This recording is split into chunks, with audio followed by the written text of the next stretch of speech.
ჩემი მეგობარი რო გამოვა, დიდია ჭუმაქ რო ძალიან დამტუქსავს, იმიტომ რომ არც მე მენდომებოდა რომ ჩემ გამო ვიღაცა გარეთ გარიყო დღე და ღამე.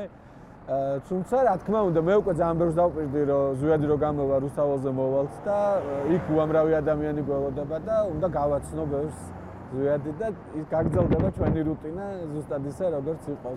მეგობარი ციხეში მე ციხესთან. სოლიდარობა უკანონო პატიმრებს. ბანერს ამ წარწერით ზაჰესის იზოლატორთან გზიდანაც მარტივად დაინახავთ და თუ რამდენიმე წუთით შეჩერდებით 34 წლის დავით სიმონიას გაიცნობთ. ის მე-6 დღეა ქუჩაში ზაჰესის იზოლატორთან ტროტუარზე დგას და რეჟიმის მიერ დაკავებულ მეგობარს ელოდება.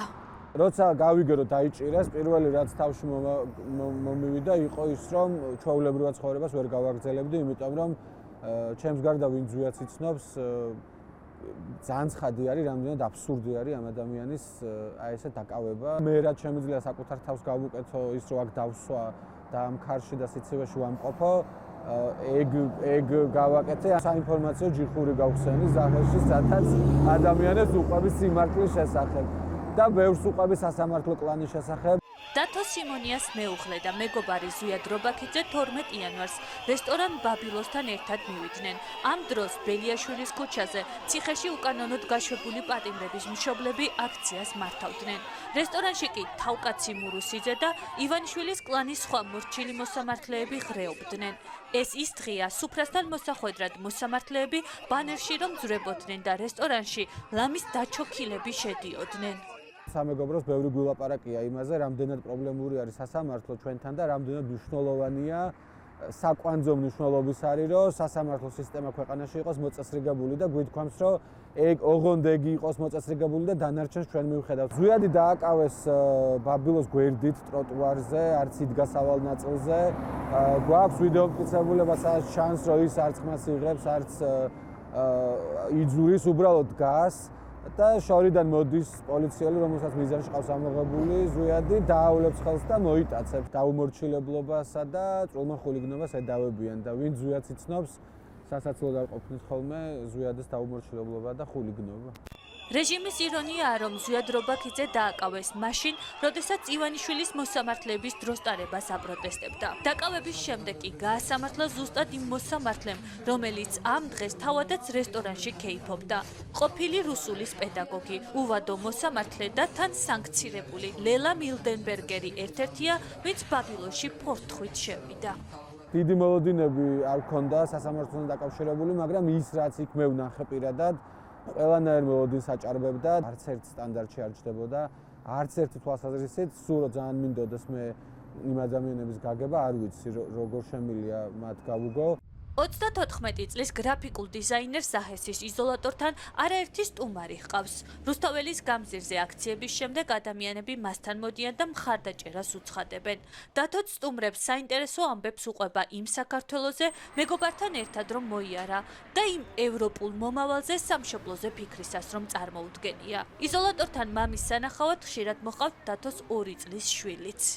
8 საათიდან 7 საათიდან როცა იწყებენ ადამიანები მოძრაობას, ჩემთან მოდიან მასწავლებლები, ტაქსისმცხოვრებლები, ვინც ყველაზე ადრე გამოდის ხოლმე სამუშაოდ.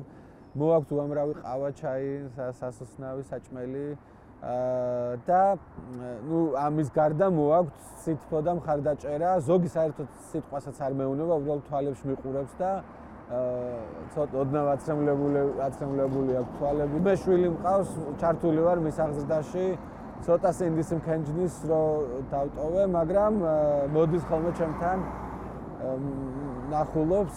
ჩემი მეუღლეც გაგებით მოეკიდა ამ ყველაფერს, იმიტომ რომ ვისიც ზვიადის მეგობარია. ზვიადი ხელოვნურ ინტელექტზე მუშაობდა და მე გრაფიკული დიზაინით ვარ და გრაფიკული დიზაინით და ილუსტრაციით ვარ დაკავებული. სამწუხაროდ აქ არ მაქვს ხა პირობები, რომ ლეპტოპი გავშალო და გავაგრძელო მუშაობა, თუმცა წამოღებული მაქვს ტექნიკა და შეიძლება დღესაც ეგეც გავაკეთო და გავაგრძელო ქუჩიდან მუშაობა. დღეს იზოლატორთან ცივი და ძლიერი ქარი ქროდა, მაგრამ ამამინჩიც იგრძნობოდა, რომ აქ ბრაზი ბევრად მეტია, ვიდრე წინააღმდეგობები. როდესაც იზოლატორთან მოვედით, გვეგონა, რომ ერთი ადამიანის პროტესტს ვაშუქებდით. აღმოჩნდა, რომ ძმის გვერდით სალომე სიმონიაც დგას და ისიც 24 საათი იზოლატორთან იმყოფება. ვაპროტესტებდა აქ ვდგავარ ზვიადისთვისაც, ასევე ვერ დავტოვე ჩემი ძმა მარტო და არავითარ შემთხვევაში არ დავტოვებდი.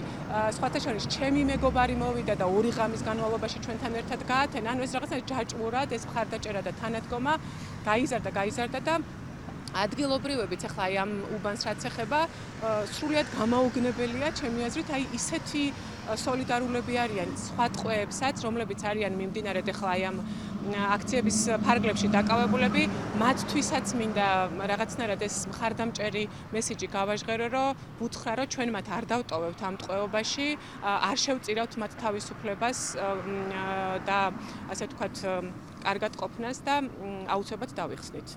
როდესაც იზოლატორთან ინტერვიუს ვწერდით, აქ დაკავებული ზვიად რობაქიძის კოლეგები მოვიდნენ.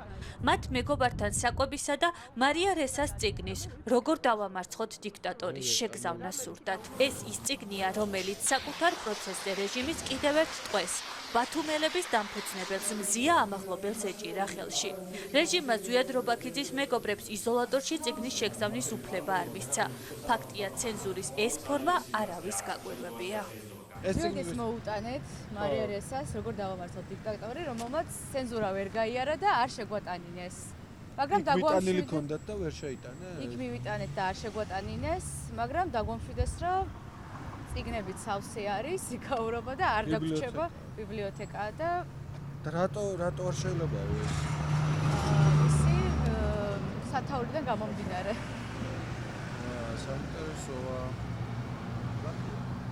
შიქთავ, შენ წაკითხული გაქვს? და კონტენტით სახიფათოა? მართლა? ფილიპინებში ხდება მოსამართლე. ზუსტად ერთ-ერთი. დიქტატურას ერთნაირი სახე აქვს. რა დიდად არ განსხვავდება?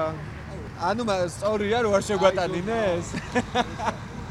ივანიშვილს წიგნები არც უყვარს და არც კითხულობს. ახლა კი გამოჩნდა, რომ მას სხვისი წაკითხული წიგნებისაც ეშინია. ამ შიშის წინაშე პრორუსი ოლიგარქი განწირულია, რადგან თავისუფალ აზრს ვერასოდეს შეაჩერებს. გუშინ დათო სიმონიას უცნობმა მასწავლებელმა ქართველი მწერლის აკა მორჩილაძის როძინა, ანუ ჯაშუშობა ბოლო ჟამისა აჩუქა.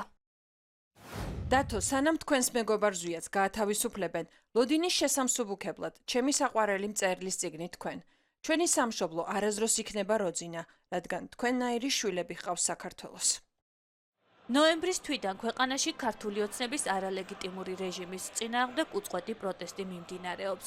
აქციებში გატარებული ყველა დღე მხოლოდ იმას ამტკიცებს, რომ ქართული საზოგადოება თვითმყოფად ძალად ჩამოყალიბდა, სადაც ინდივიდუალური პროტესტის სამოქალაქო გმირობის მაგალითად გადაიქცა. ასე იწერება ისტორია. წლების შემდეგ კი ყველას გაგვახსენდება, ვინ, როგორ და რა ფორმით ვიყავით ჩართული ამ ბრძოლაში.